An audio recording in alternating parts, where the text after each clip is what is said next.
Bienvenue pour le bac. Je dois d'abord vous présenter mes excuses. Je n'ai pas encore corrigé l'interro. En fait, j'ai été vachement malade.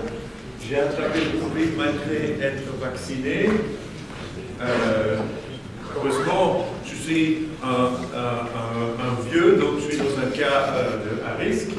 Mais j'étais donc extrêmement fatigué. Je n'ai rien vu d'autre, mais je ne pouvais rien faire pendant plus qu'une semaine. Donc je n'ai pas pu corriger. Désolé, ça sera donc pour le blocus. Hein. Je vous présente des excuses pour ça, mais bon, voilà, le Covid était plus fort. Mais maintenant, je suis guéri, en principe, et donc je vais pouvoir continuer à m'amuser avec ce cours.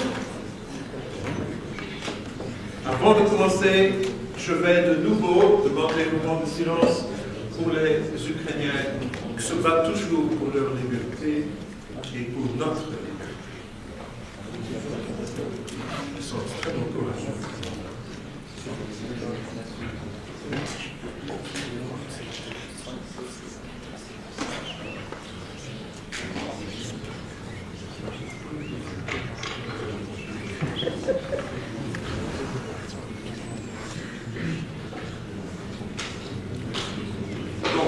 Aujourd'hui, je vais terminer la partie sur le data flow déterministe, concurrency for dummies, en vous donnant un très bel exemple de simulation des portes numériques, des portes digitales, ce qui existe dans tous les ordinateurs aujourd'hui. Et l'exemple que je vais vous montrer est intéressant parce que si vous avez d'autres cours, si vous apprenez comment les cours d'électronique, comment marchent les portes numériques, c'est exactement le même paradigme. Donc c'est un paradigme qui colle très très bien. Et je vais vous montrer deux formes de logique numérique, ce qu'on appelle combinationnelle et séquentielle, c'est-à-dire sans mémoire et avec mémoire. Donc mémoire, ça veut dire comme un registre, donc un circuit qui peut se souvenir du passé. Et combinationnel, c'est juste une fonction booléenne. Donc, je commencerai avec ça. Après, on va voir des limitations.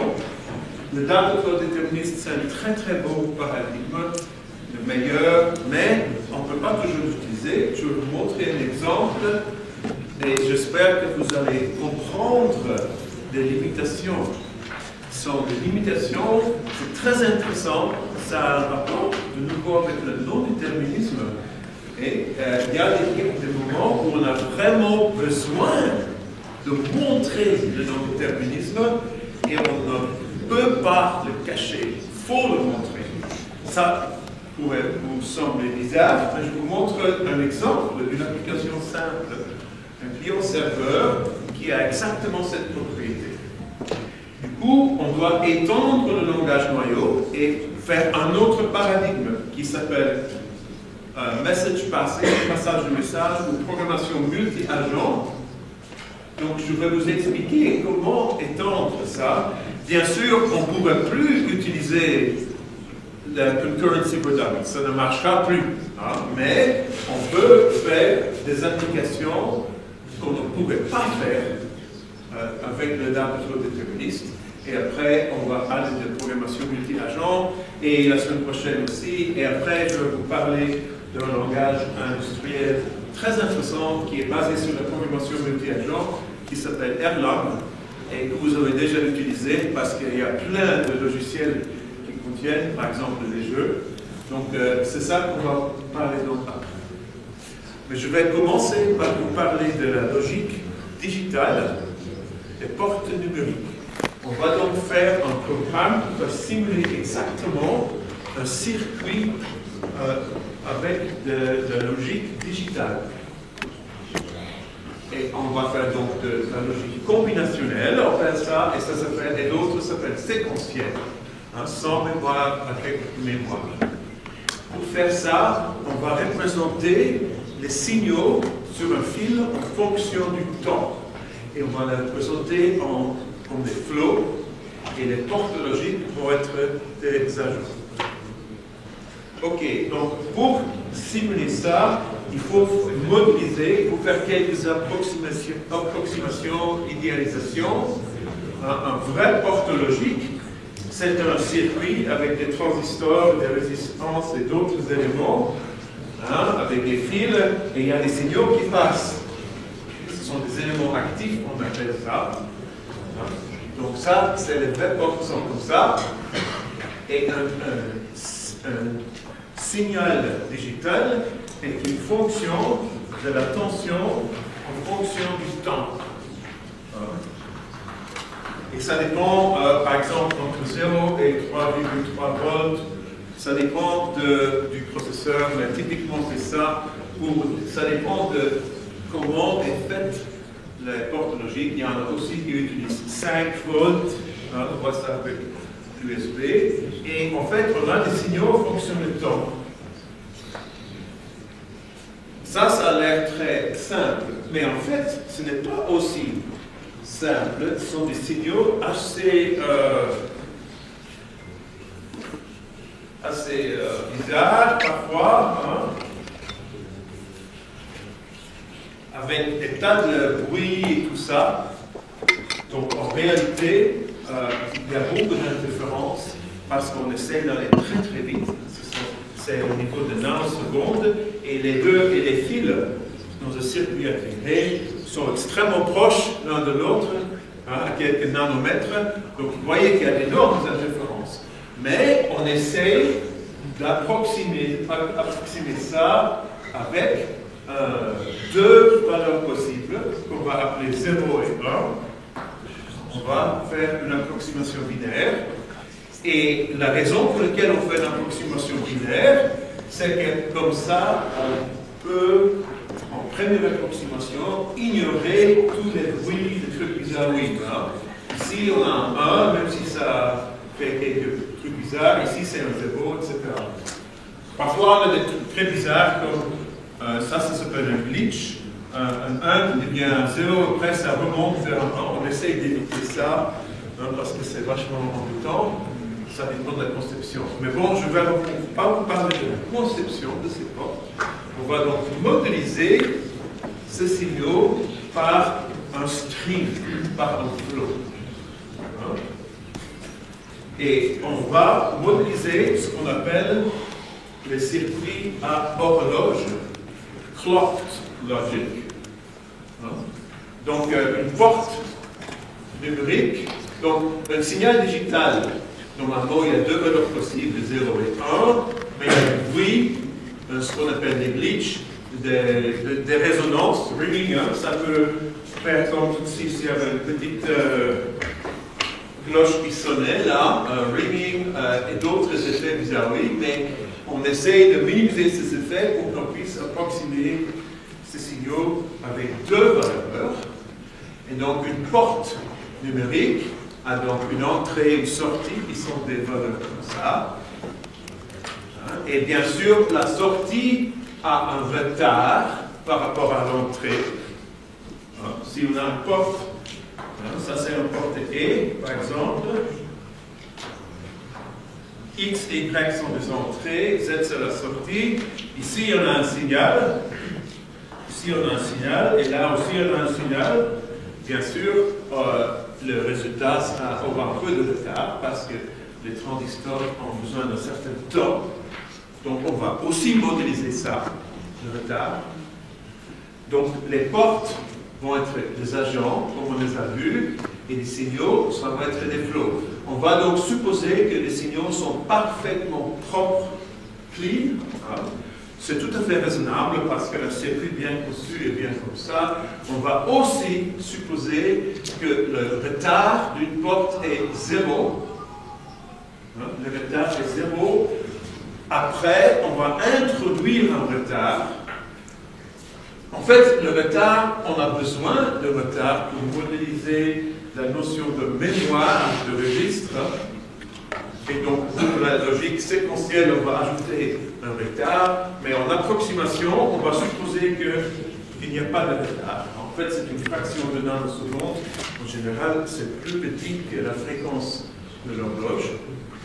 Donc, c'est pour ça qu'on va donc approximer ça, mais c'est une approximation qui est très proche de la réalité et qui marche très bien et qui est aussi utilisée par les professionnels qui font des conceptions des processeurs.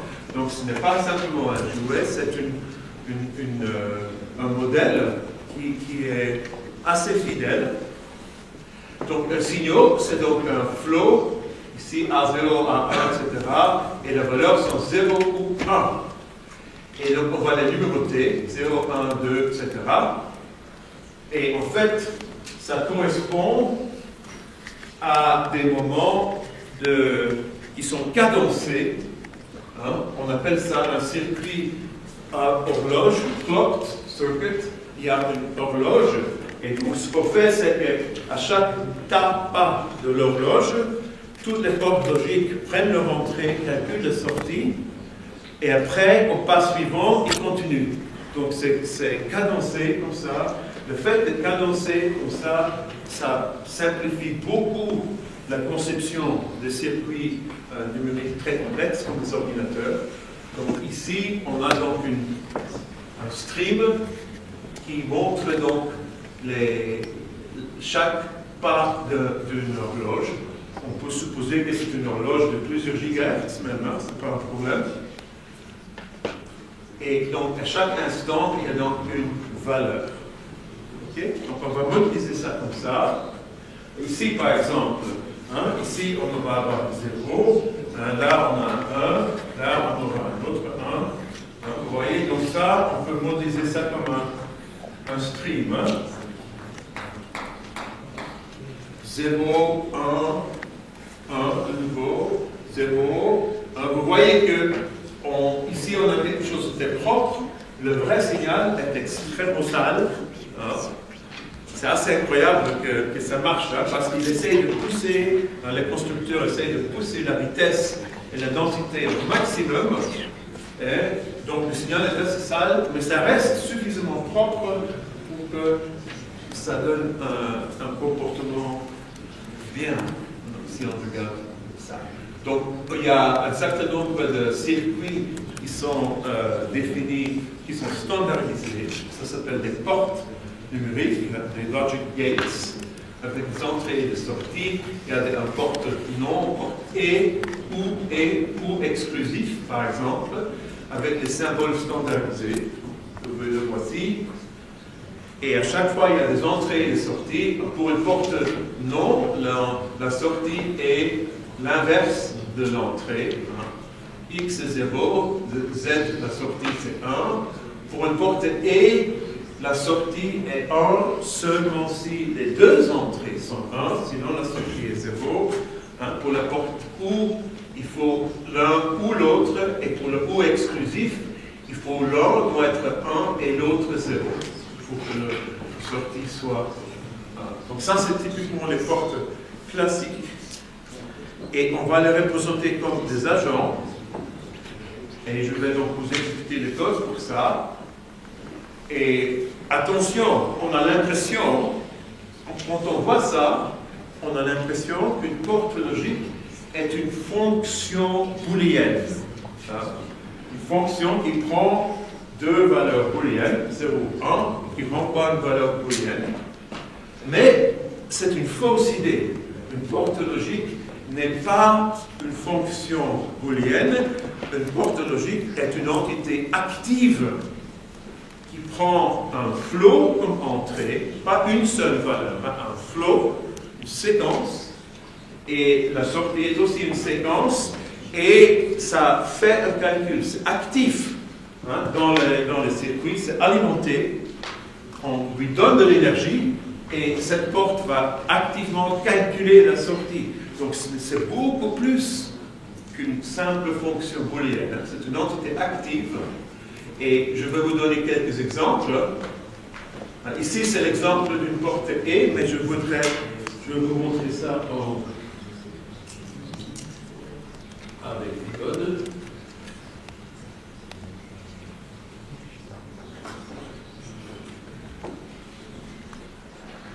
C'est important que vous essayiez ça par vous-même.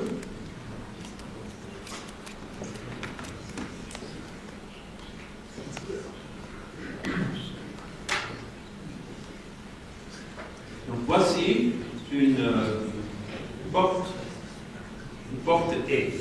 Ici, la fonction AND est une fonction booléenne. Mais ça ne suffit pas pour faire une porte. Hein. Ici, on a une boucle, AND loop, qui prend deux flows, AS, BS, et qui calcule le flow de sortie. Hein, on prend A et B, les deux éléments, dans les premiers éléments, on calcule AND et on continue. Et donc, les entrées sont des flows et la sortie est un flow. Cette fonction AND loop va s'exécuter à l'intérieur d'un thread. Et ça, c'est une porte logique. Et donc, je vais vous montrer ça.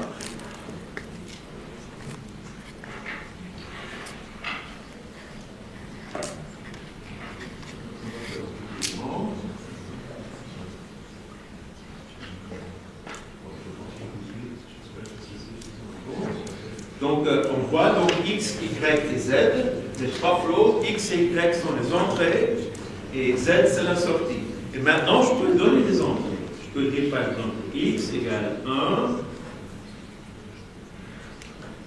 Y égale 1. Hein? Si je fais ça, c'est que je donne 2 fois 1 à l'entrée et la porte va donc calculer la sortie. On voit que le Z devient aussi 1.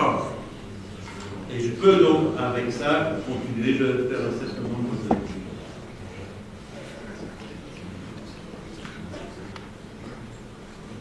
Donc, là,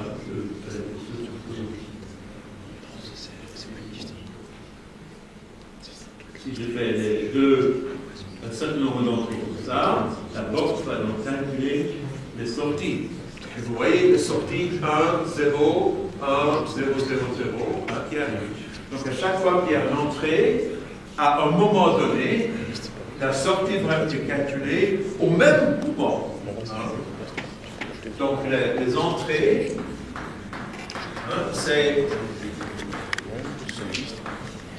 c'est des valeurs à chaque moment. Et les sorties, c'est au même moment. Donc on suppose ici que le retard, le délai de la porte est 0. C0, c'est une fonction de A0 B0, c'est au même moment. Et C1 aussi, au même moment. Donc pour cette simulation-là, la porte aura donc un retard simulé de 0. Ok. Bon, ça c'est une porte. On voudrait bien sûr faire beaucoup plus qu'une porte. Ah, ça c'est une porte. On va donc utiliser le higher order pour nous donner des abstractions nécessaires pour créer d'autres portes. Ah. Je vais définir une fonction qui s'appelle GateMaker, un faiseur de porte, qui prend une fonction booléenne, la fonction comme la fonction AND, une fonction qui fait le cœur de la porte, et ça renvoie, et GateMaker va renvoyer une autre fonction qui, elle, peut créer des portes. Et à chaque fois qu'on crée une porte, on va donc créer une porte qui tourne, donc un thread avec une boucle à l'intérieur. Une porte active qui tourne, c'est implémenté avec un thread. Donc, GateMaker, on peut le définir comme ça. Je ne vais pas trop m'attarder là-dessus, mais vous devez regarder ça. Donc, GateMaker, ici, on a une fonction f qui est argument. F qui est argument. À l'intérieur, la fonction $, c'est en fait la sortie du GateMaker. Dans cette fonction, on a une fonction locale GateLoop. Ça, c'est la boucle, comme le AND loop, qui prend les deux flow et calcule la sortie. Vous voyez que pour chaque x et y, on va calculer f, x et y. Et enfin, on crée un thread et on exécute GateLoop dedans. Tout ça, c'est la fonction envoyée par GateMaker. Et avec ça, on va faire des portes. Tout ça, c'est préalablement au circuit que nous allons construire. Donc je vais avoir une porte AND, G, OR, G, NAND, NOR et XOR. Je vais créer 4 portes. Chaque fois, je donne une fonction. Vous voyez un peu, j'ai mis des fonctions qui marchent avec 0 maintenant, hein, parce que je représente la false comme 0 et true comme 1. C'est typiquement ce qu'on fait dans ce domaine. Donc on va vous créer tout ça.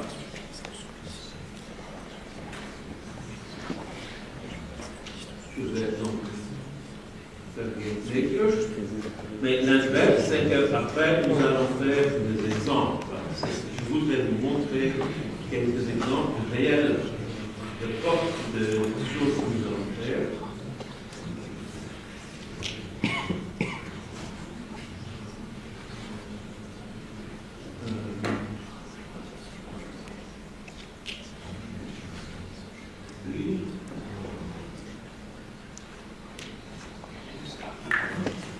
GameMaker ici.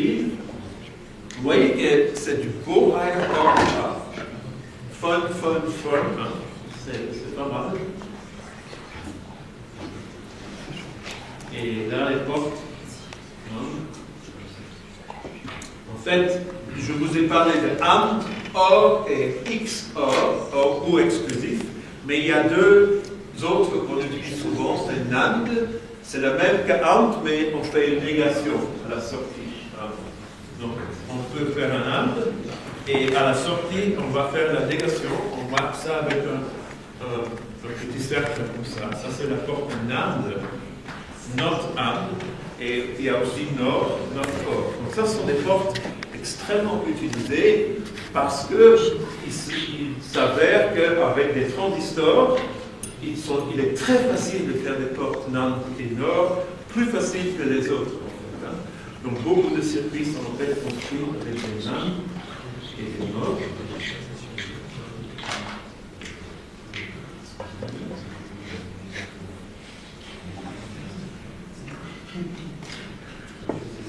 Tout est bon là. Tout a été populé. Je peux maintenant donc créer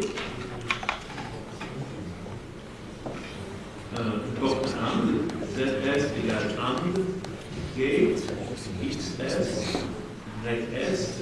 Vous voyez, l'abstraction est simple. Hein? Chaque fois que je veux une porte, je l'appelle comme ça. Et comme ça, on va pouvoir faire des circuits. Et on va faire des circuits plus intéressants.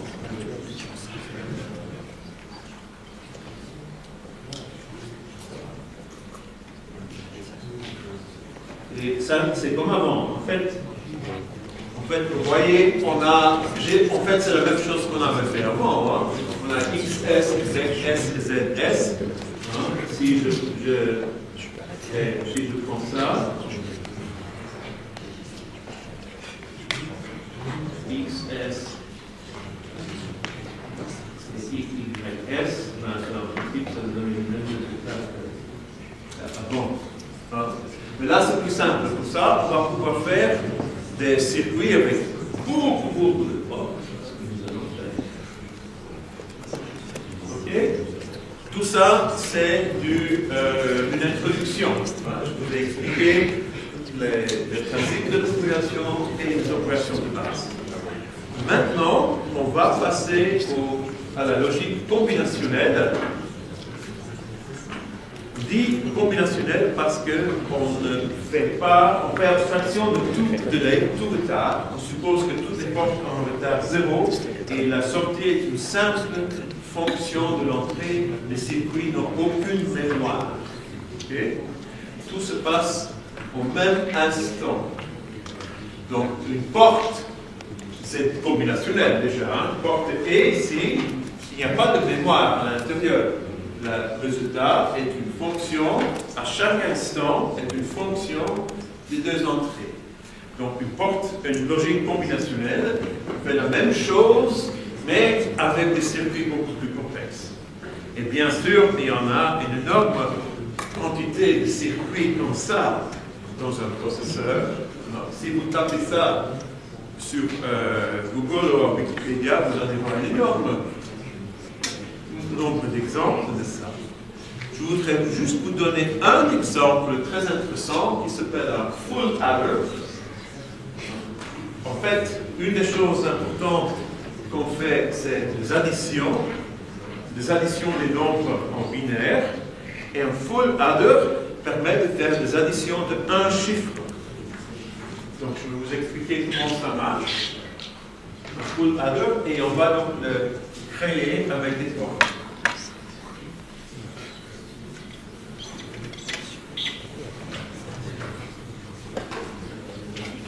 Donc, un full adder, c'est le circuit minimal nécessaire pour faire un additionneur de chaque complexité.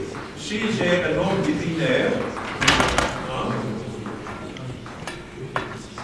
si je vous mets un nombre binaire avec n chiffres, j'additionne un autre nombre binaire. Et le résultat, c'est la somme. Comme ça, par exemple. Et ce genre d'addition se font tout le temps, bien sûr. Et dans les processeurs actuels, typiquement, n est égal à 64 ou 128. On peut faire des additions de deux nombres de 64 chiffres binaires en un cycle. C'est-à-dire en fraction d'une seconde. Mais pour faire ça, pour faire ce genre de circuit, on décompose en full adder. Un full adder, c'est le circuit minimal nécessaire pour additionner un chiffre. On fait x plus y en donne z. Mais attention, il ne suffit pas d'additionner deux chiffres parce qu'il y a la retenue qui vient. Il y a la retenue qui vient des chiffres précédents. Carry, on appelle ça. Et donc, en fait, on a trois chiffres. Et la somme n'est pas simplement un chiffre, parce qu'il y a aussi un retenu qui va au chiffre suivant. Donc, pour faire un module d'un additionneur, il faut additionner trois chiffres d'entrée pour donner deux chiffres résultats. Donc, un full adder est donc un additionneur qui prend 3 bits et qui renvoie un nombre de 2 bits. Okay? Et tout ça, on peut donc, pour le full adder, je vais utiliser le même lettre que dans le diagramme, x, y et z, la retenue et la somme. Donc, je suppose que les trois entrées, c'est x, y et z. Donc, le carry in, allez, je vais l'appeler z ici. Et on peut créer une table qui donne la fonction qui est calculée par le full adder. 0 plus 0 plus 0, ça fait 0 retenu 0. 0 plus 0 plus 1, ça fait 1, je retiens 0. 0 plus 1 plus 1, ça fait 0 en chiffre et je retiens 1. Parce que le résultat c'est 2 en fait, et ainsi de suite. Okay. Et pour implémenter ça, je peux implémenter cette fonction avec des portes numériques. Et voici une possibilité. Il y a plein de possibilités. C'est juste un exemple. D'ailleurs, l'exemple que je vous donne, ce n'est pas cet exemple-là qui est utilisé dans le vrai circuit. Dans le vrai circuit, c'est vachement optimisé et ce circuit, il sera trop long. Mais je vous le donne parce qu'il est très clair. Ici, par exemple, j'ai trois chiffres d'entrée, x, y, z. J'ai la retenue et j'ai la somme, donc le low bit de la somme. Pour calculer la somme, j'utilise un OU exclusif. Un OU exclusif, on peut voir ça comme une addition modulo 2. 0, 1, ça fait 1. 1, 0, ça fait 1. 0, 0, 1, 1, ça fait 0. Donc un OU exclusif, on peut voir ça comme une addition modulo 2. Et donc pour additionner les trois, il faut donc deux portes OU exclusifs pour obtenir la somme. Par exemple. Et pour la retenue, eh bien, il y a une retenue qui est 1 si au moins 2 des entrées sont 1.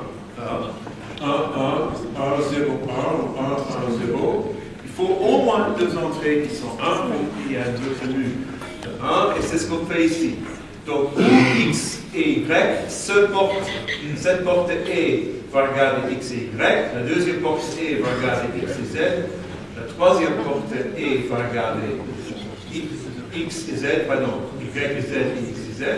Après, on les met ensemble avec des ou. Hein, les 2 portes ou ici, ça fait en fait une porte ou avec 3 entrées.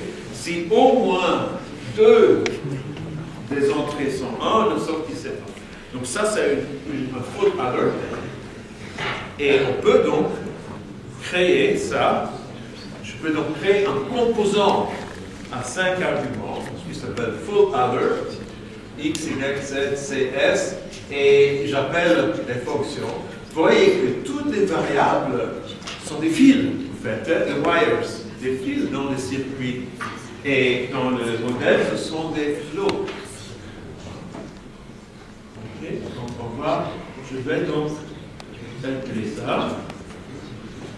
Je fais cette fonction.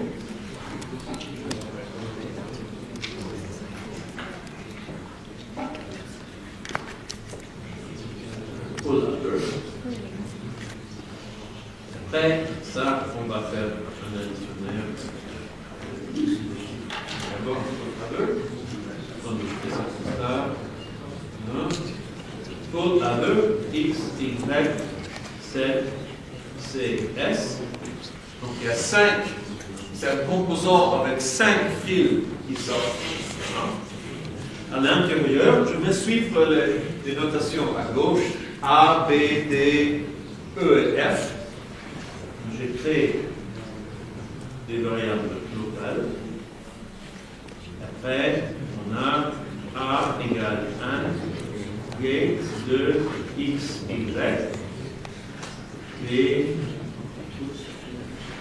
B égale 1, G, 2, Y, Z, D égale 1, X, Z. Après, F égale 4, G.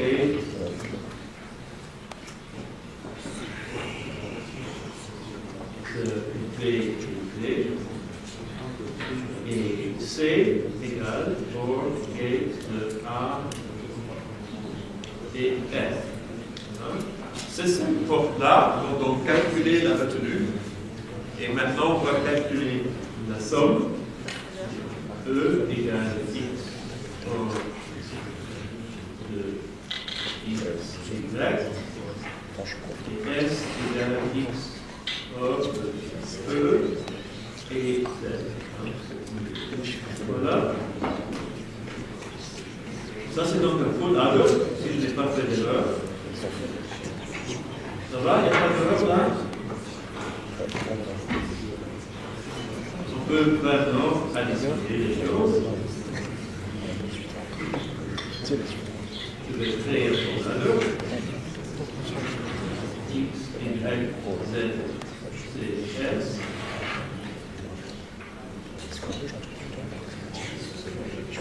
On va maintenant afficher tout ça.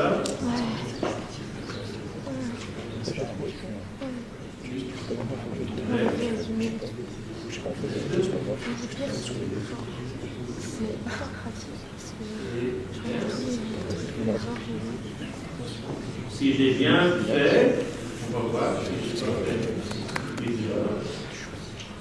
Si on a les 5, maintenant je vais faire 1 plus 1. X égale 1, Z égale 1, et Z égale 0. La porte va me donc faire 1 plus 1, si tout est bien fait.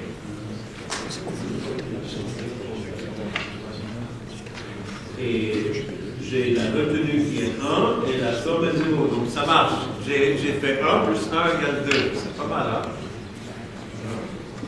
Et je voudrais juste vous donner un deuxième exemple de ça. c'est un additionneur avec n chiffres en utilisant des full adders. Pour ça, on va faire une fonction récursive. Je vais créer la fonction adder qui fait x plus y égale z. Mais x, c'est une liste avec n flots comme structure ici. C'est une liste avec n flots. Comme j'utilise des lettres pour les flots, je vais dire ça comme ça, xs, ça c'est l'entrée, ys c'est l'autre entrée, zs c'est la sortie. Je vais vous faire un dessin comme ça.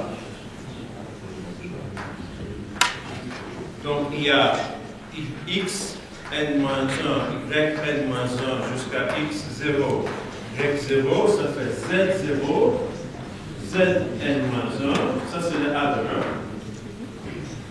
Mais ça ne suffit pas parce qu'en fait, il y a un retenu qui rentre ici et il y a un autre retenu qui sort là en fait. Si on veut bien faire la chose, comme ça, on peut même les connecter ensemble.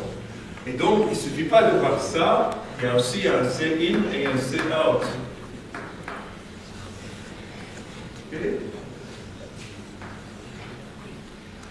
Pour faire ça, je vais utiliser la récursion. Je vais faire un dessin. Et après, on va faire le code et vous allez voir un additionneur. Il ressemble un peu aux additionneurs qui sont dans les processeurs. Ici, j'ai par exemple un additionneur comme ça. À chaque fois, il y a deux chiffres qui rentrent, comme ça. Il y a un chiffre qui sort et un retenu là et là. Ben, ici, j'ai une liste de flots. Je vais donc prendre le premier élément de cette liste, ça va être ça. En fait. Ici, je vais utiliser un full adder pour ça, un full adder. Et le reste, c'est un additionneur de n-1, et c'est donc un appel récursif.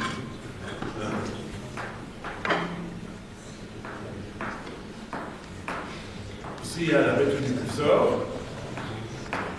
Ça, c'est le résultat. Donc, mon programme ressemble à ça. Vous voyez comment je fais ça? Et avec ce schéma, et en tête, je peux donc définir un additionneur qui marchera avec n'importe quelle taille. Sauf une cause de pas. Adder, donc XS, ZS, ZS, C-in, C-out. Il y a un fil là, je vais lui donner un nom, je vais appeler ça CM, le retenu du milieu. Maintenant, je fais donc un case. Je fais ça comme ça. X, X, R, Y, R. Maintenant, je peux faire mon full adder. X, Y. Attention, le troisième, c'est la retenue, c'est M. Il n'est pas encore, mais je le mets là. Après, il y a les sorties. La sortie, c'est out. Mais aussi la sortie Z qui est là. C'est out. Et Z. J'ai même mon appel récursif. C'est XR, YR, ZR. Et quels sont les arguments là? Il y a C-in, c'est le même. Et le carry out, c'est CM. Et bien sûr, il y a aussi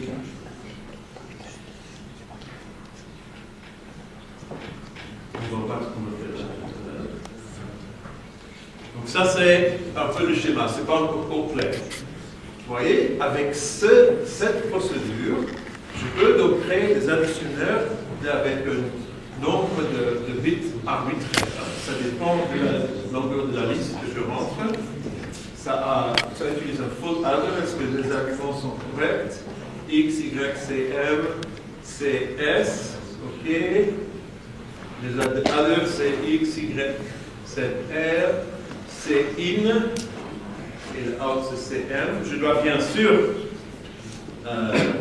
faire quelques déclarations ici, hein. CM, Z, est-ce que c'est tout? Hein, parce que je n'ai pas encore créé la sortie. Z, ZS égale Z. C'est M. Hein. Si on veut créer la sortie c'est Z.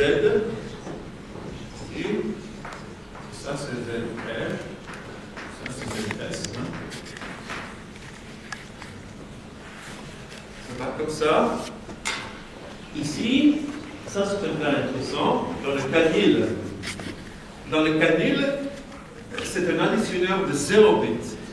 Ça veut dire quoi un additionneur de 0 bit? Ici, je mets un additionneur de 0 bit. Bah, qu'est-ce que c'est un additionneur 0? Oui, il y a rien là, il y a retenue là. Donc, la retenue là doit être égale à ça. C'est tout, hein? Et Z doit être égal à nil et C out égale C in. Ça, c'est un additionneur de 0 bit. C'est le cas de base. C'est curieux, hein? Si je n'ai pas fait d'erreur, c'est un bon additionneur. C'est correct, ça? Je vais essayer de l'exécuter. Si ça ne marche pas, je vous laisse débugger ça comme exercice. Okay?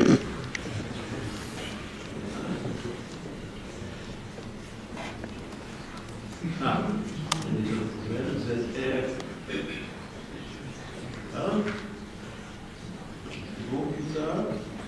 Oui, cette R, je dois aussi le définir. C'est bon, non. Ça a l'air, bon, au moins ça copie. C'est pas dire que c'est correct. Hein.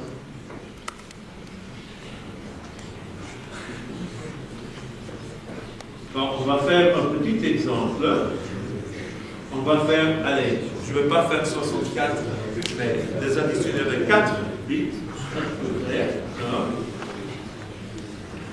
Je peux faire x0, x1, x2, x3, y0, y1, y2, y3, z0, z1, z2, z3, z1, z2. Ça fait beaucoup d'arguments.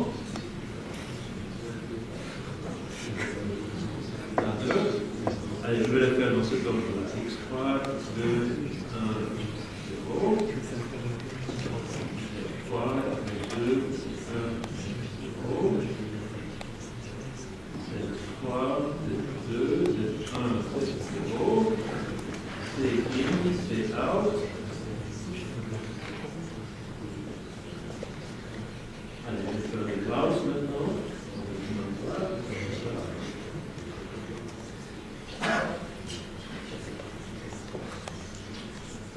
Je vais juste faire une édition. Hein.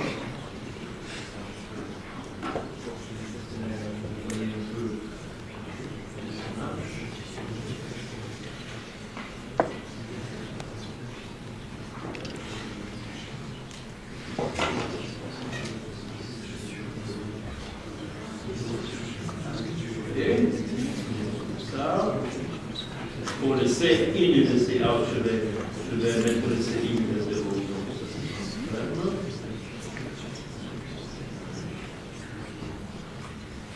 Là, on voit les 3 fils, en fait, avec ce n'est pas des fils, ce sont des bundles, ce sont des groupes de fils. À chaque fois, il y a 4 fils.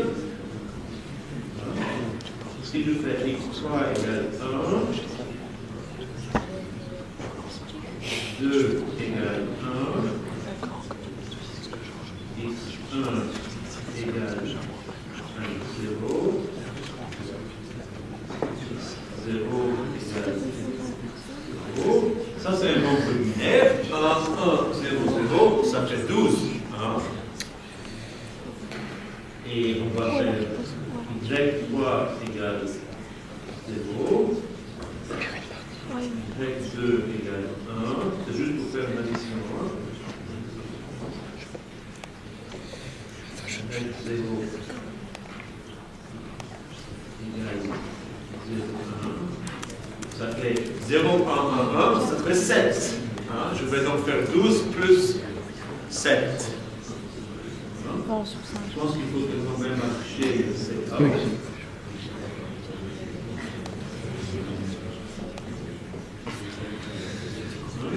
Et si je fais ça, pour l'instant, il ne se passe rien parce qu'il y a le Cin qui va aussi être 0.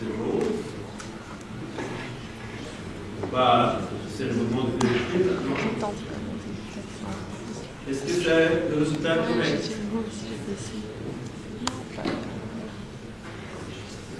Est-ce que j'ai bien fait 12 plus 7? Qu'est-ce que vous en pensez? Regardons sur à gauche. Vous pouvez décoder ce qui est affiché là? Bien, c'est un nombre binaire de 5 bits. 1, la retenue de sortie, 0, 0, 1, 1. Ça fait quoi en décimal? 1, 0, 0, 1, 1. Allez, vous êtes des informaticiens. Vous êtes des informaticiens ou vous êtes des souris? 1, 0, 0, 1, 1, c'est quoi? 19, là. Et 12 plus 7, c'est combien? 19. Alors, ça a l'air de marcher, mon additionneur. Bon, une dernière question pour vous. L'additionneur là, que j'ai créé, c'est un additionneur de 4 bits. Hein. Ça peut additionner deux nombres de 4 bits. Hein, avec toutes les portes nécessaires. Vous voyez, c'est pas compliqué là. Comme ça. Et on peut construire un circuit avec ça. Mais la question que je vous pose, c'est que, en appelant adder avec tous ces arguments-là, combien de traits sont créés? Combien? Alors, je vous pose la question. En appelant adder avec les arguments que j'ai donnés là, j'ai un système concurrent avec plein de flots et de traits. Hein? Alors, combien de traits sont créés? Dites-moi. Pour un full adder, pour un full adder, combien de traits sont créés? Par exemple, si je crée un full adder, ça fait combien de traits? Oh, normalement c'est compliqué. Ça c'est un full adder. Chaque porte est un trait. Hein? Alors combien de traits pour ce full adder? 7. Hein? Et c'est un additionneur de 4 chiffres. Pour chaque chiffre, j'ai un full adder. Ça fait combien de traits en tout alors? Vous avez appris la table de multiplication, j'espère, de votre jeunesse, jusqu'à 10 fois 10, non? 4 fois 7, ça fait combien? 28, là. Alors là, vous décevez un peu. Hein? C'est 28. 28 traits sont créés. Vous voyez qu'il est très facile, avec le déterministe, de faire des systèmes concurrents extrêmement complexes. Hein. Si j'avais un additionneur de 64 bits, j'aurais 64 fois 7. Hein, c'est combien? 420, 448 traits. 448 traits dans un truc simple.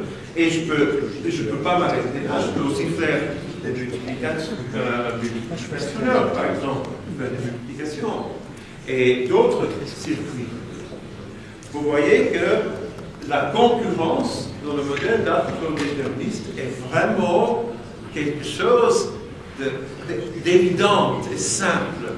Et sans le savoir, on peut avoir un programme avec des centaines de threads. On se rend même plus compte du nombre de threads qui sont là. C'est tellement simple. OK? OK, on va faire une petite pause et après je peux vous montrer la logique séquentielle. Si on a une donnée qui est retardée, et quand on le regarde à un moment donné, en fait, cette donnée vient du passé, si ça passe par un retard. Et on veut le garder, et donc le passé doit être égal au présent. Donc, dans la logique séquentielle, on ajoute la notion de mémoire. Un système qui a une mémoire. Et vous vous souvenez que mémoire, ça veut dire temps. Et pour le langage voyant, on a dû ajouter des cellules pour avoir du temps. Eh bien, ici, dans ce modèle, on doit aussi ajouter quelque chose pour modéliser le temps. Il faut que le passé puisse influencer le présent. Quelque chose qui vient du passé pour influencer le présent. Et en fait, c'est à cause avec un retard. La valeur du passé va passer par une porte spéciale, une porte qu'on va appeler delay gate. C'est une porte dont le seul but, c'est de modéliser un retard. Et pour vous expliquer comment ça marche, il faut regarder un flow, un signal. Vous vous souvenez, un signal, sont des moments comme ça. Chaque instant a une valeur 0 ou 1. Par exemple, B0, B2, B3. Donc ça, c'est instant numéro 1. Ça, c'est instant numéro 2. Et à chaque position dans un flow, c'est un même instant dans le temps. Alors, pour faire un délai, il faut que l'instant influence l'instant suivant. Par exemple, l'instant numéro 1 doit venir de l'instant 0. Ou l'instant 2 doit venir de l'instant 1. Il faudrait, par exemple, passer A0 à B1. Et donc, ça veut dire qu'il y a une information qui passe entre les instants. Entre A2 et B3. En fait, c'est très facile de modéliser ça. On peut dire que Y égale 0 par X. On prend le flow X et on met un 0. Ça veut dire qu'on a fait un shift, on a fait un décalage dans le temps. Chaque élément de X est maintenant décalé dans le temps. Donc, cette équation-là, entre les deux flots X et Y, ça va implémenter un retard d'un instant. OK? Et on peut donc faire une porte qui fait ça. Et je vais appeler ça un delay gate. Et le symbole, typiquement, c'est un triangle. Sans rien, juste un petit triangle comme ça. Si on voit ça dans un circuit, c'est typiquement pour modéliser un delay. Et T, c'est la sortie, et S, c'est l'entrée. Et la sortie, c'est 0 bar S. Donc, cette porte-là fait donc quelque chose qu'aucune autre porte qu'on a vue jusqu'à maintenant fait. Ça fait une communication du passé vers le présent. Ça a l'air très philosophique, mais en fait, c'est très simple. C'est juste un décalage du flow. OK? Avec ça, on peut donc modéliser des retards et on peut modéliser alors des circuits avec mémoire. Et là, il y en a plein. C'est tout un domaine. En anglais, ça s'appelle des flip-flops, ou des registres, des bascules, en bon français, Je vais juste vous montrer une mémoire très simple, parce qu'il y a des flip-flops extrêmement sophistiqués que je ne vais pas vous montrer, une edge-triggered master-slave, je ne vais pas vous montrer tout ça, parce que ce n'est pas un cours sur les circuits numériques, mais si ça vous intrigue, c'est très intéressant tout ça. Et je vais vous donner un exemple très simple de mémoire. Ça s'appelle un latch. Un latch, c'est un circuit qui peut geler sa valeur à un certain moment. Donc ici, on a trois entrées, deux entrées, une sortie. C, DI et DO. DI, ce sont des données.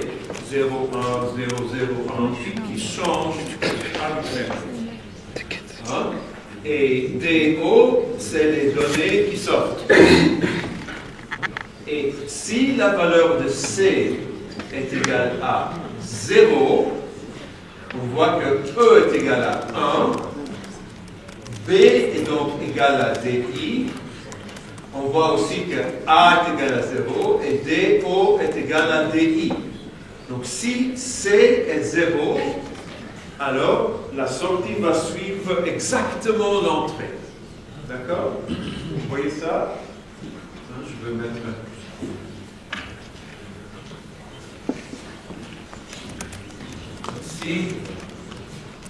Si C est 0, on va avoir D0 égale DI. Par contre, si C égale 1, à un certain moment, C change et devient 1. Alors, E sera donc égal à 0 et on ne va donc plus suivre DI. Par contre, il y a un délai ici. DO passe par un retard et va ici dans F.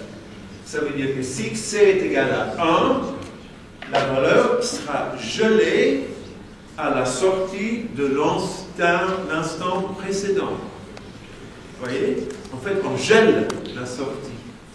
Donc, en fait, l'idée, c'est donc, aussi longtemps que C est égal à 0, la sortie va suivre l'entrée. À un certain moment, on met C égale 1.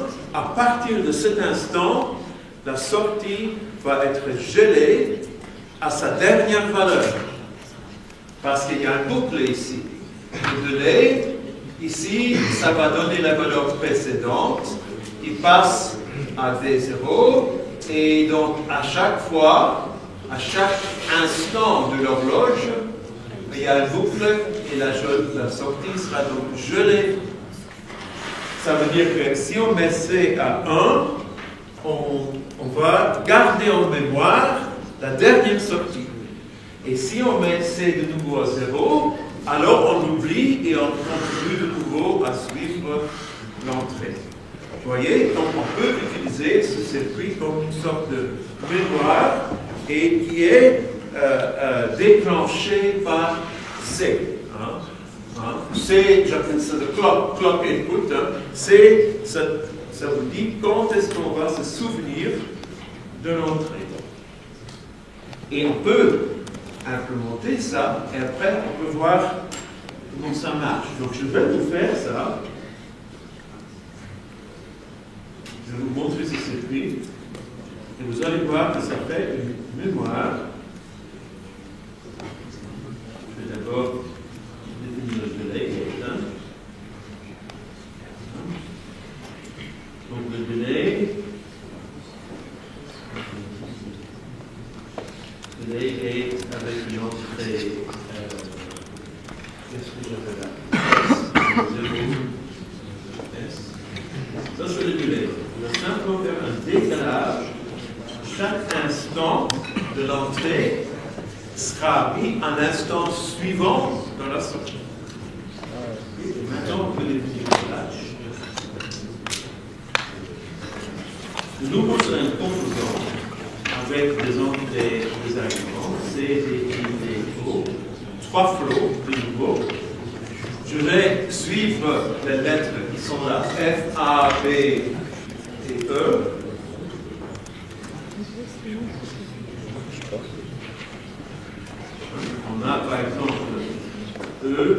Ah, on n'avait pas de notes. Ah, ça c'est bien. Bon, je vais utiliser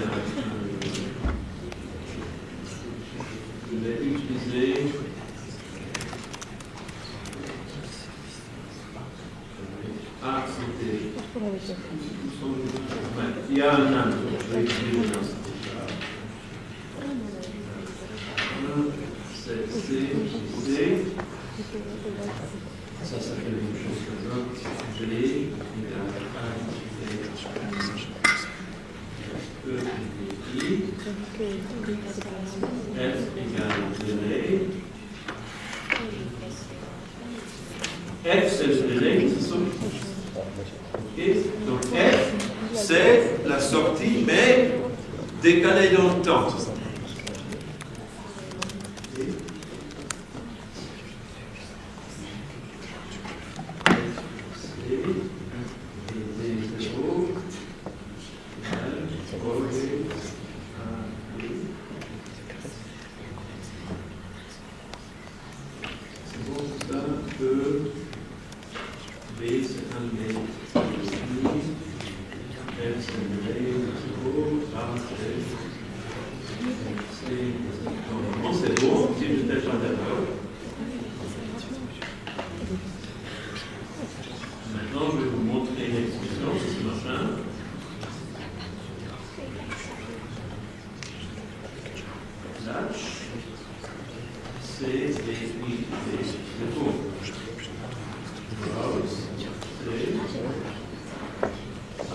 Vous allez voir comment ça marche. Si mon explication n'est pas été claire, j'espère que quand je vous montre l'explication, vous en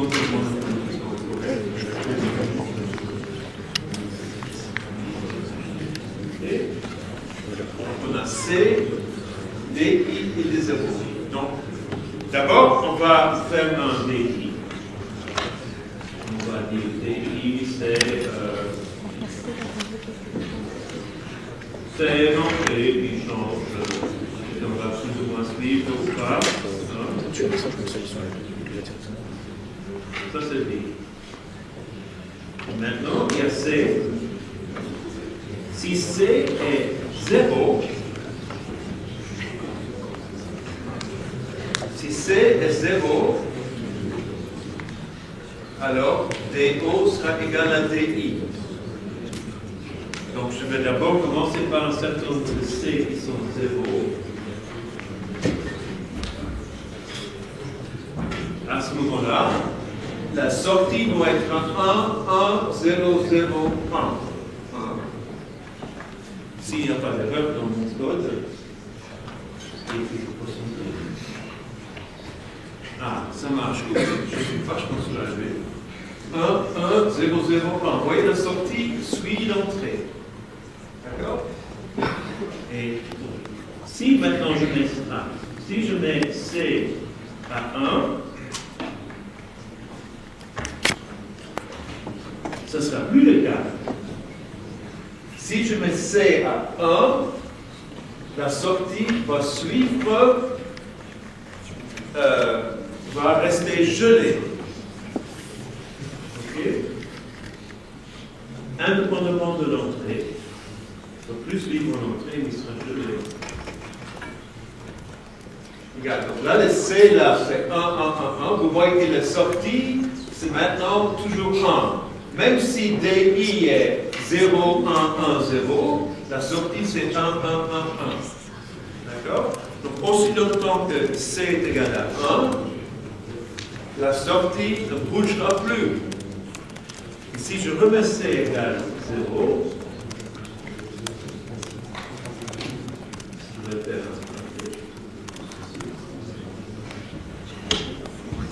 si je mets nouveau C à 0,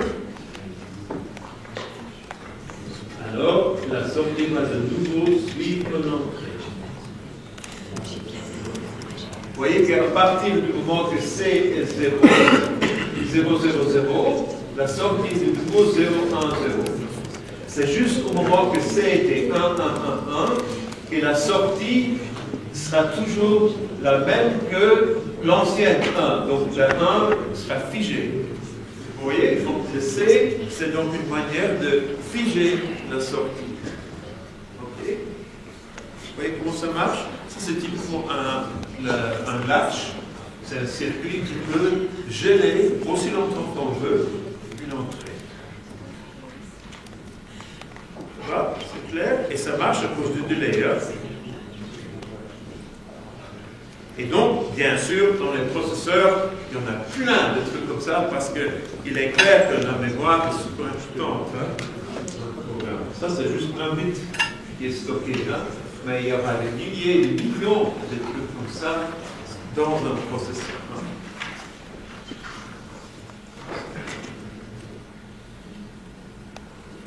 Ça va pour le latch? Voici une implémentation. Bon, ça c'est tout ce que je veux dire sur le Digital Logic. On peut faire un cours entier sur ça, plusieurs cours. Vous pourrez même faire des thèses, aller travailler chez Intel ou chez Apple pour faire des processeurs.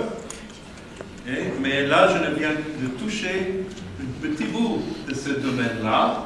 Par contre, le data flow déterministe, c'est exactement le paradigme d'exécution d'un circuit numérique. Vous voyez ça? Vous voyez que c'est complètement déterministe et extrêmement concurrent. Et une toute petite dernière question. Quand je crée un latch, là, ce latch-là, combien de threads sont créés? Combien de threads sont créés? Dites-moi. Est-ce que vous avez bien suivi? Combien de threads sont créés si j'appelle latch? Pardon? Qu'est-ce que non, c'est combien? 5, non. Pas 5. Pourquoi? Delay. Delay, c'est pas une thread. Vous voyez? Delay gate. Et donc, combien? 4. Oui, il ne faut pas hésiter. Hein? L'audace, toujours l'audace. Ok, très bien. Je termine maintenant. Et après, on va voir la limitation. Là, c'est pour je vais donc terminer sur le data flow déterministe. Vous avez vu que c'est un paradigme très simple et en fait extrêmement utilisé maintenant, en 2022. En 2000, ce n'était pas le cas. Maintenant, oui. Il y a des programmes multi-agents avec des flows, des listes en fait, qui construisent des agents. C'est une fonction de liste dans un thread. Il y a deux idées simples, des variables à affectation unique, que j'appelle des variables data flow et du thread. Il n'y a aucun déterminisme, non-déterminisme observable. On appelle ça aussi des courses, des race conditions. Donc le data flow déterministe par sa conception même n'a jamais de course ou de race conditions. Okay? C'est donc un très beau paradigme. Et voilà. Il y a des notes historiques. Dans les programmes multicœurs, quand j'ai commencé à donner ces cours, les multicœurs, c'était très nouveau. Il y avait 2 chœurs, 4 chœurs maximum. Maintenant, on a des 16 et des 24. Mais disons, dans 10 ans, on va avoir des centaines de chœurs. Et on a déjà, dans les gros serveurs, on a déjà ça maintenant. Et dans les calculs de partie, on a déjà des centaines de nœuds. Donc on a des systèmes avec un très grand nombre de processeurs. Et la leçon, c'est la meilleure façon de programmer de tels systèmes, c'est le data flow déterministe, de loin. Et les gens maintenant ont enfin compris ça. Moi, j'ai commencé à dire ça en 2004, mais maintenant, enfin, les gens ont compris. C'est bien. Ok. Je ne veux pas voir ça. Je voudrais d'abord vous voir un peu de l'histoire. Moi, je trouve que, comme l'informatique est un domaine très récent, c'est une raison de plus pour bien expliquer l'histoire de ce domaine. Donc le data flow déterministe a été inventé en 1974 par un Français qui s'appelle Gilles Kahn, et elle avait aussi une version paresseuse, lazy, en 1977. Et depuis, on l'a oublié pendant plusieurs décennies. Ça c'est que mieux. On avait oublié parce qu'en même temps, on avait inventé le multi-agent. Ça s'appelle Actor Formalism. Ça, c'était en 1973. Ça, c'est le système multi-agent que nous allons voir. Et on a aussi inventé ce qu'on appelle des monitors. Les monitors sont des objets synchronisés. C'est les deux autres manières de faire de la programmation concurrente. En 73 et 74. Et là aussi en 74. Vous voyez que les années 70 ont été vachement fructueuses, la programmation concurrente, le système data flow, pas simplement concurrence, mais la notion de data flow a aussi été inventée en 74. Et depuis, ça a été oublié pendant longtemps, jusqu'au moment où on a des systèmes multicœurs avec un très grand nombre de cœurs, ou des systèmes répartis avec un grand nombre d'ordinateurs, c'est-à-dire de big data ou les multicœurs actuels. Et à ce moment-là, on a mis son nez devant le fait que c'est compliqué de faire des programmes pour des systèmes comme ça, et on a redécouvert le data flow déterministe. Et donc, pour ça, et maintenant, c'est redevenu un paradigme très utilisé. Mais il y a 15 ans, c'était oublié. Donc ça, c'est un peu pour l'histoire. Mais, ceci dit, maintenant, je vais vous parler des limitations. Et c'est avec ça qu'on va terminer. Donc, j'ai donc passé plusieurs cours à vous expliquer le data flow déterministe et à chanter du louange de vous dire que c'est le super paradigme, le meilleur, etc., ce qui est vrai. Par contre, le problème, c'est qu'on ne peut pas toujours l'utiliser. Certaines applications ne peuvent pas être écrites en data flow déterministe. Et c'est un peu subtil, et ça a un rapport avec le non-déterminisme. Le non-déterminisme, c'est ce démon, ce sujet qu'on a déjà abordé. Le non-déterminisme est un concept un peu subtil.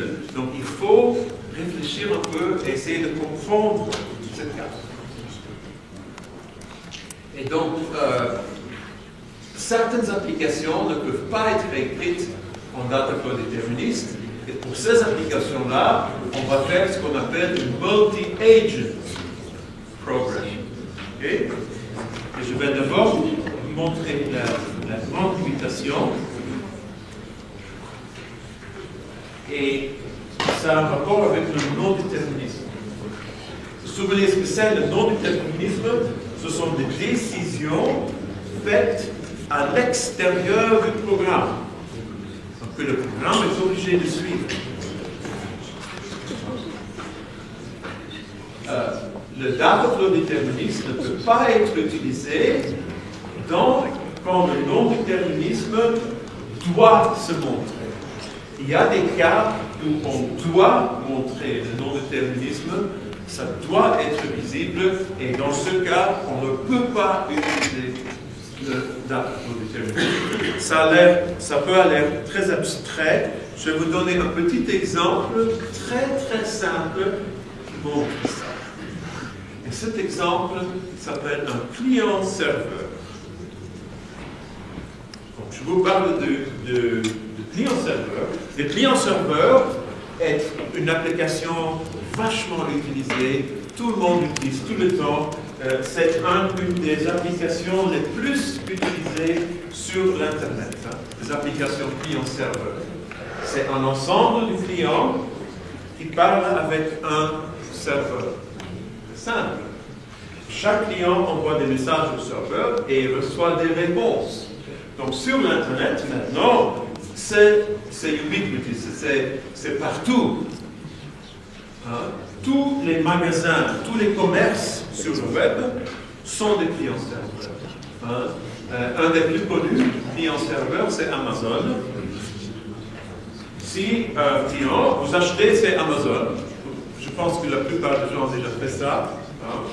Mais Amazon, c'est une très grande entreprise. Et typiquement, on peut avoir des milliers ou des millions de gens qui achètent chez Amazon en même temps. Donc, on peut avoir un énorme éventail de clients qui parlent au même serveur en même temps.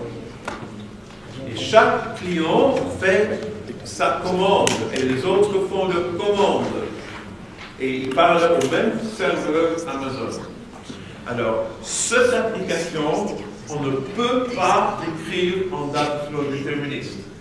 Un client-serveur ne peut pas être fait en data flow déterministe. C'est assez bizarre, hein, parce que ça a l'air très simple.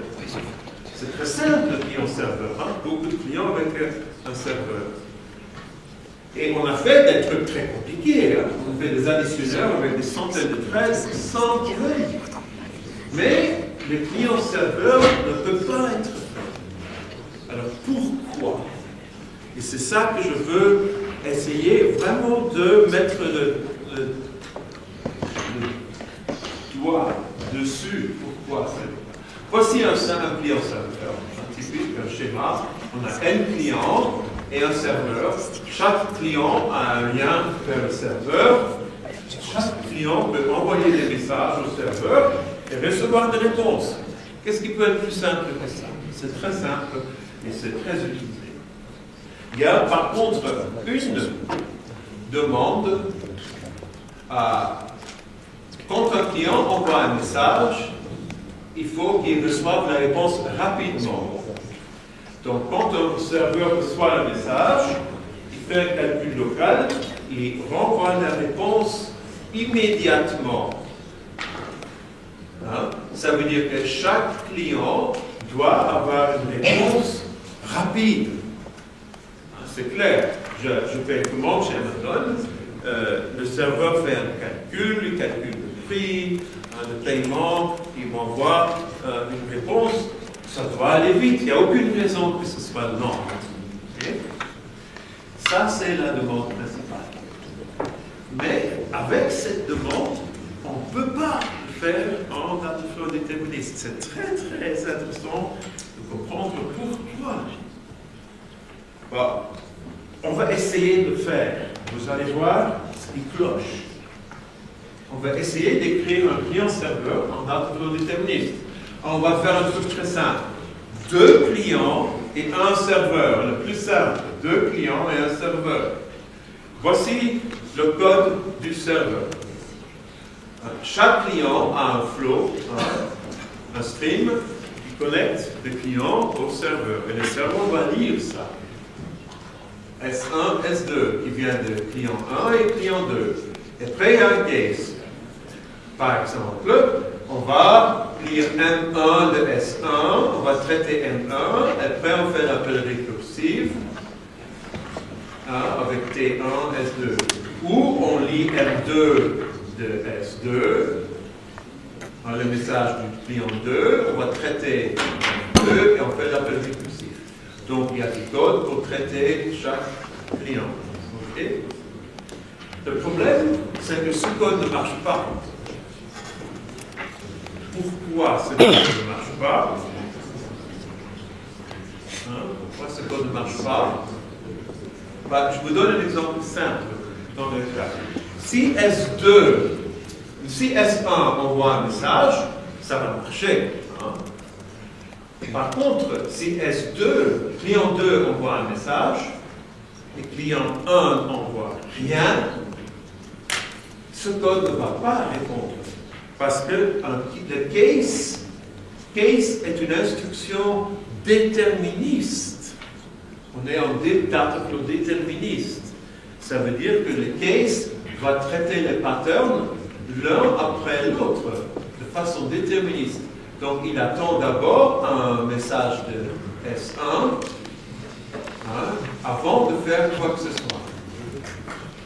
Mais si S1 client 1 n'envoie rien, client 2 peut crier aussi fort qu'il veut et le serveur ne répondra pas. Ce serveur ne va jamais répondre au client 2.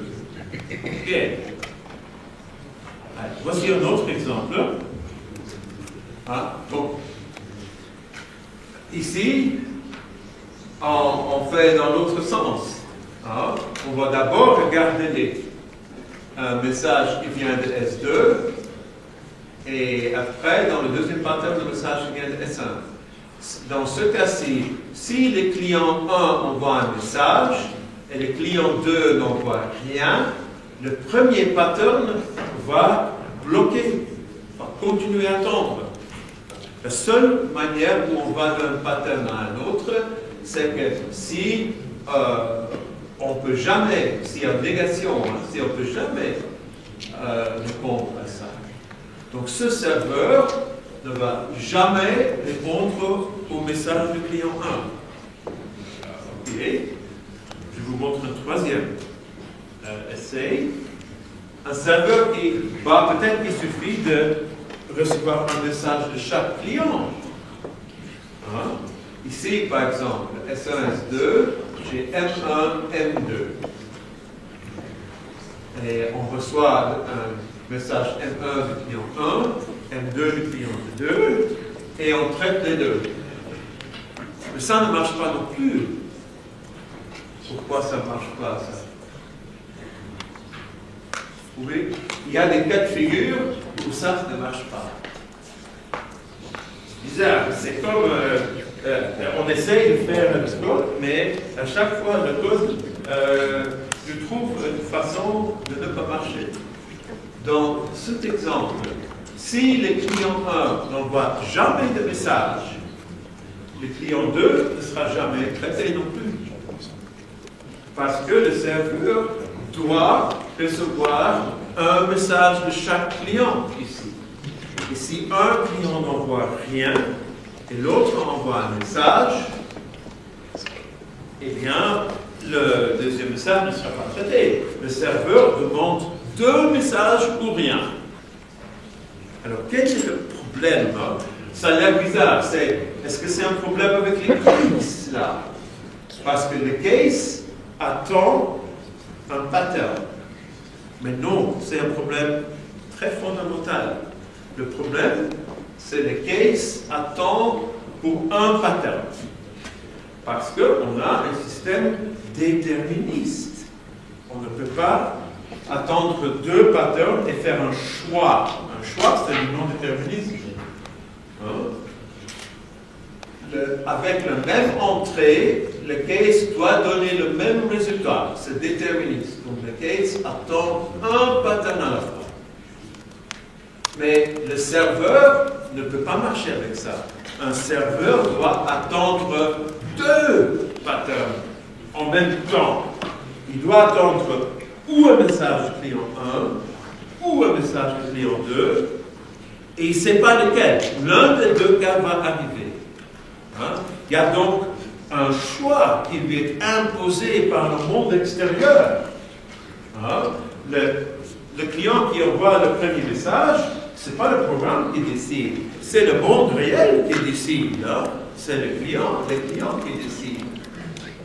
Donc le serveur doit avoir la possibilité d'accepter ou un message du client 1 ou un message du client 2.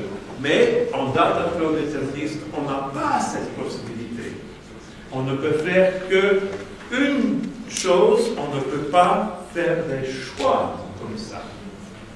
Et le case et toutes les opérations en data flow déterministe ne peuvent faire une seule chose à la fois. Okay? Et donc, le serveur doit donc attendre sur plusieurs. Ici, avec deux clients, c'est deux patterns.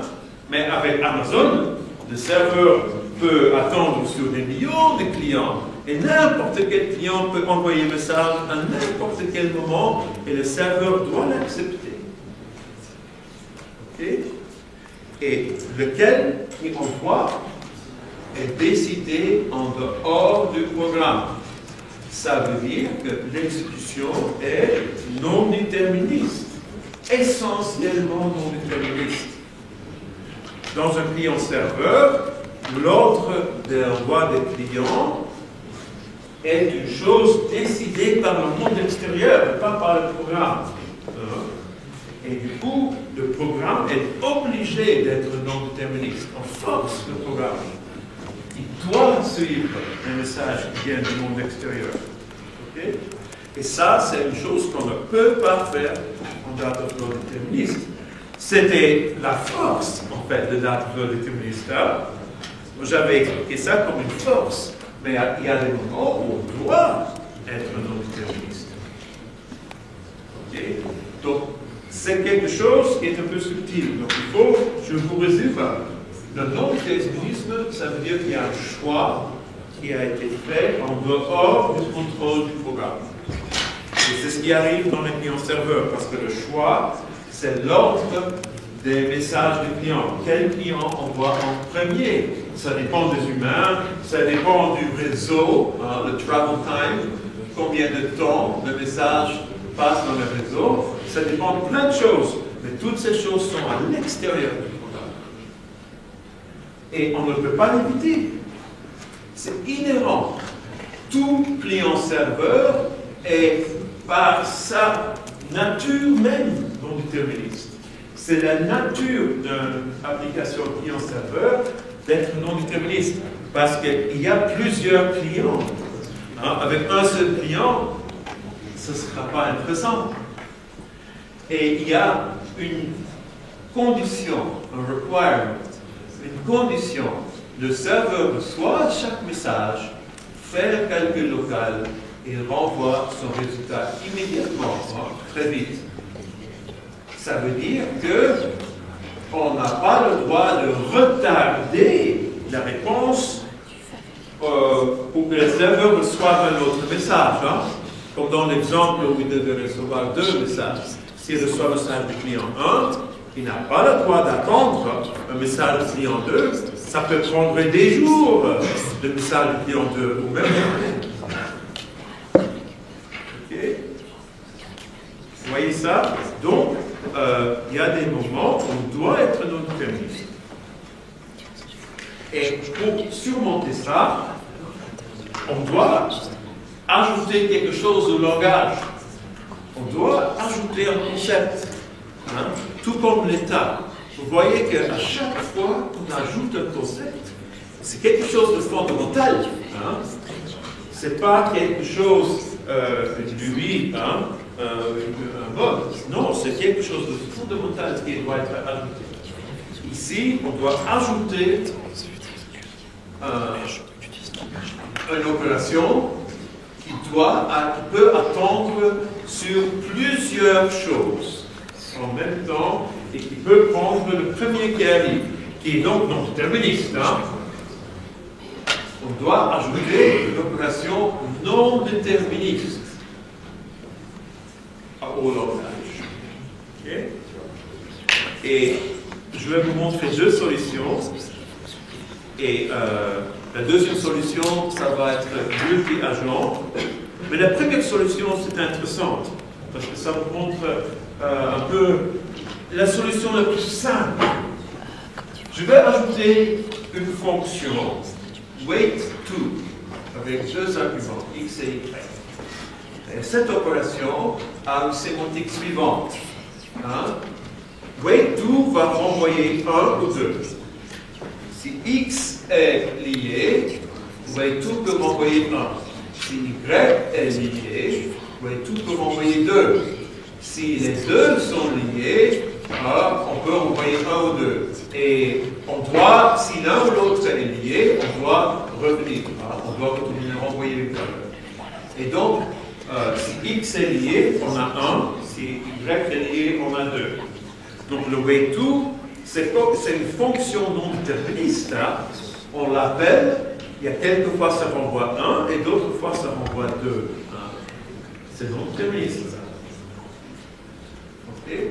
Avec cette fonction, qui n'est pas dataflow déterministe, avec cette fonction, on peut écrire un client-serveur. Voici un client-serveur écrit avec wait2. On a notre fonction S1, S2, serveur. J'appelle wait2 sur S1, S2. Et C, c'est le choix. C va être 1 ou 2. 1 s'il y a un message qui vient de client 1. Et 2 s'il y a un message qui vient de client 2. Et je fais un case C, S1, S2, et 1, 2. Le premier pattern contient 1, et le deuxième contient 2. Donc si C est égal à 1, je vais choisir le premier pattern. Si C est égal à 2, je choisis le deuxième. Et donc, le non-déterminisme est à l'intérieur du wait2. Okay? Et ça résout le problème. Qu'est-ce qui se passe si les deux clients, 1 et 2, envoient des messages? Ça va marcher, mais comment ça va marcher en fait? Qu'est-ce qui se passe? Il faudrait réfléchir. Je vais vous expliquer, mais en effet, après, il faudrait vous réfléchir par vous-même là-dessus. Qu'est-ce qui se passe? Ça, j'ai expliqué ici. Si client 1 envoie un message, c'est égal à 1 et on choisit le premier pattern. Si client 2 envoie un message, c'est égal à 2 et on choisit le deuxième pattern. Et aucun problème, le programme est non déterministe. Mais qu'est-ce qui se passe si les deux clients envoient les messages en même temps? Eh bien, ce qui va se passer, c'est que le résultat de wait2 sera toujours 1 ou 2. Parce qu'un des deux messages sera toujours un tout petit peu avant l'autre, et celui-là va donner la réponse. Donc, il y aura toujours 1 ou 2. Et supposons qu'on a d'abord le 1, on va faire 1, et après, quand on fait l'appel récursif, on va traiter l'autre. Hein? Si on envoie deux messages, on va donc les traiter ou 1 suivi par 2, ou 2 suivi par 1, et ça dépend du timing.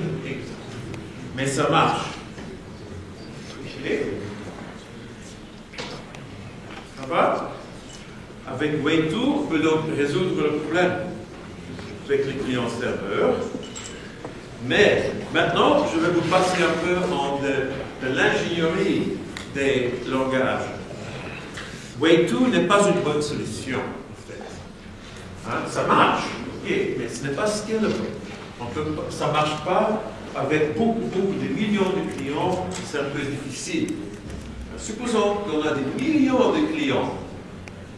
Wait2 résout le problème pour 2 clients. Qu'est-ce qu'on fait si on a des millions de clients? Eh bien, on peut, tous ces clients des flows, hein, des millions de flows, on peut les mettre tous ces flows ensemble, merge, fusionner tous ces flows en 2 flows. Ici, on peut les fusionner en 1 flow. Ça veut dire que tous les messages des clients passeront par un seul flow. Hein? Et avec wait2, on peut faire ça. Si on a 2 flows, S1, S2, hein, le premier flow qui a un message passera à la sortie, hein, M1 par exemple, ou M2. Et donc les 2 flows vont être fusionnés. C'est une fusion non déterministe. Hein. Ça dépend de l'ordre d'arrivée des messages. Donc ce genre de fusion, on ne peut faire qu'avec wait2. C'est une fonction non déterministe. Avec merge, avec la fusion, on peut fusionner des millions de clients pour avoir un seul flow et ça marche. Mais c'est vachement embêtant, hein, de gérer cet énorme arbre de fusion. Donc wait2 n'est pas scalable. Et c'est ça qui m'amène à la bonne solution, la solution qui marche et qui est aussi scalable. On appelle ça des ports. Ports, en fait, ce sont des flows auxquels on donne un nom. Et je vais vous expliquer comment ça marche. Un port, hein, c'est un nom P associé avec un flow.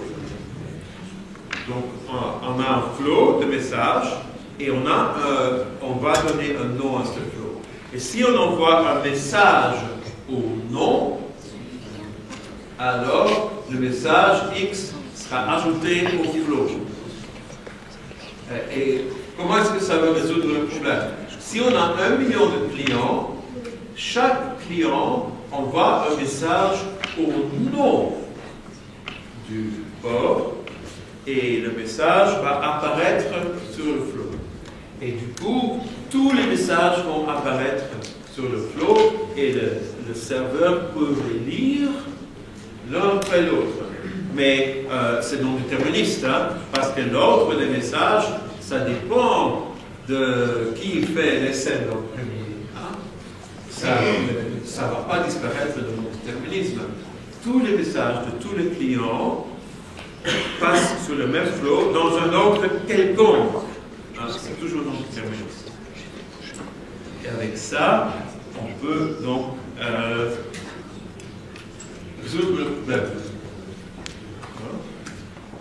Mais je vais vous donner un petit exemple de ça, et après on va arrêter pour aujourd'hui. Je vous donne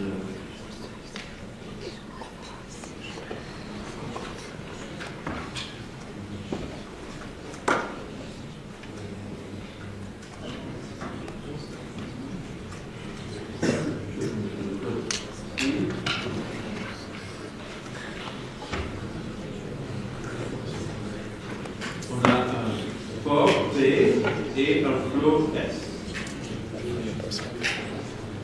Crée ça. Je fais browse S. Et je vous montre. On voit ici, ça s'appelle future. Ça, je ne peux pas expliquer. Ça, c'est la variable ici. Ça s'appelle future pour une raison que je ne vous explique pas. On n'a pas besoin de voir ça. Si je fais maintenant un send, le send pour une valeur. Send P true.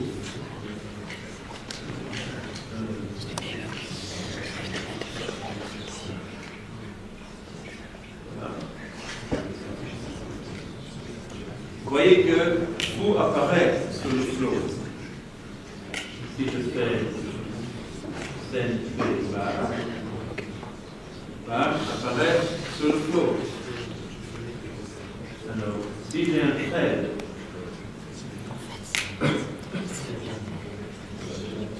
et l'autre thread,